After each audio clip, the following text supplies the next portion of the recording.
How do you prepare the healthiest drink on the planet?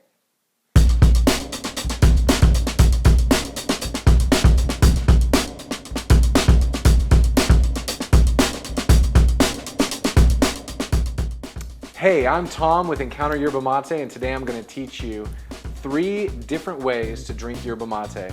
Conventional, traditional, and a little something special.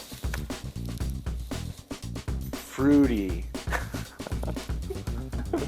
All right, so for all of these, we're going to start with the mate water.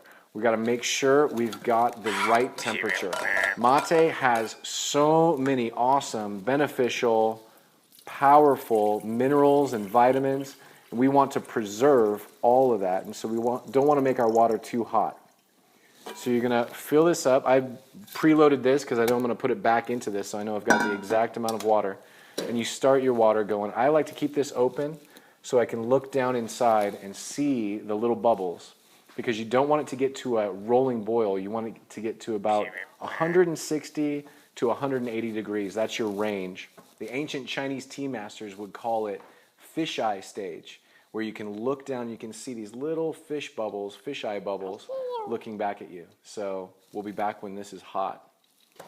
The mate water is getting just about perfect. You know how when water boils, it gets quiet? Right before that, it gets loud, and so this is like perfect. This is what you want to hear. And so I'm going to stop that. I'm going to immediately place it into my thermos.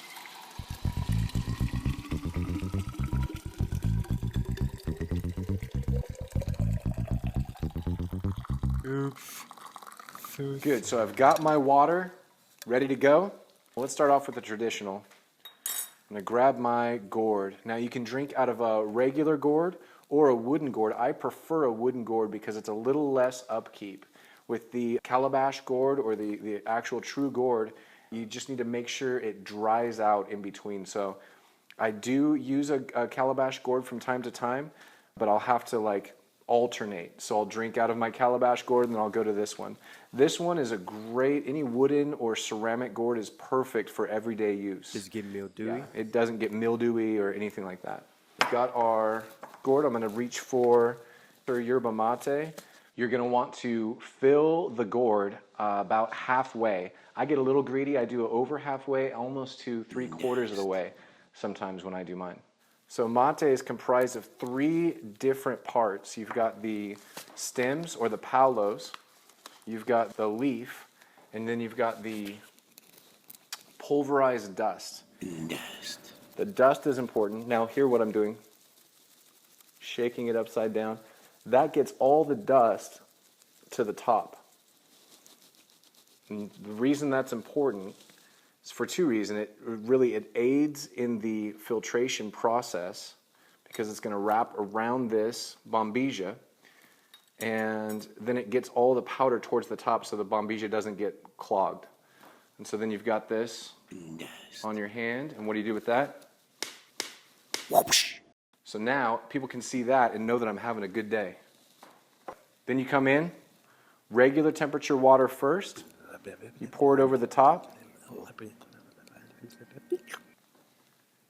Just like so. And you want it to absorb. What that's doing is it's blooming the mate. You want to do this to prepare the mate, to receive the hot water, to protect it. Like I said, it's got so many vital minerals and vitamins. You want to protect that as much as possible. So sometimes you do this for about a minute, but sometimes I'll grab a cup or a glass. That way I can just set it down and let that really, really prepare. Like anything in life, the more preparation that goes into it, the better it's going to be. So I'll even let that absorb and come over again with some more, just about as much as it can handle. Now you can see it's important that you keep this part dry. This is your mountain and your water hole. So you want to keep your mountain dry, and that'll come into play later on in the drinking process. Your mate has had some time to absorb the room temperature water. You're gonna come in with your bombilla. You wanna hold your mate cup in this hand. I always put my finger up a little bit like a bumper because I'm gonna actually lift that mate up and I don't want it to spill out. I grab my bombilla in this hand, and if you look at the shape of it, you're gonna wanna follow the shape of the gourd. And so you come in like this, come around, and your goal is to seat the bombilla all the way underneath the herb at the farthest point. You're gonna have to lift it, kind of shimmy it up. Boom. That's beautiful. Now you've got good separation of mountain and water hole. Now you're ready for your mate water. You're going to aim right for the bombilla. And the bombilla is just going to bring the water all the way in. Just like so. And let that absorb. Now your first pull off of the bombilla is going to be a little bit bitter. It's also going to be tepid or room temperature, still cold. And so some materos spit that first one out. I don't. I love it. I drink this for health reasons. So you want to drink that first one all the way down. That was good. Then once you drink that down, you can move the bombilla. You never want to move the bombilla when it's still got water inside of it because that can lead to clogging. And so you move the bombilla now to kind of separate and make more of a water hole. So the first time I just move it just a little bit. The second time, pour through. That's good. You can see I've got even more separation. I've got more liberty with the mate to kind of push it up and to make that line. And so that's perfect. That's what you're looking for right there. I'll drink this entire thermos all the way through here.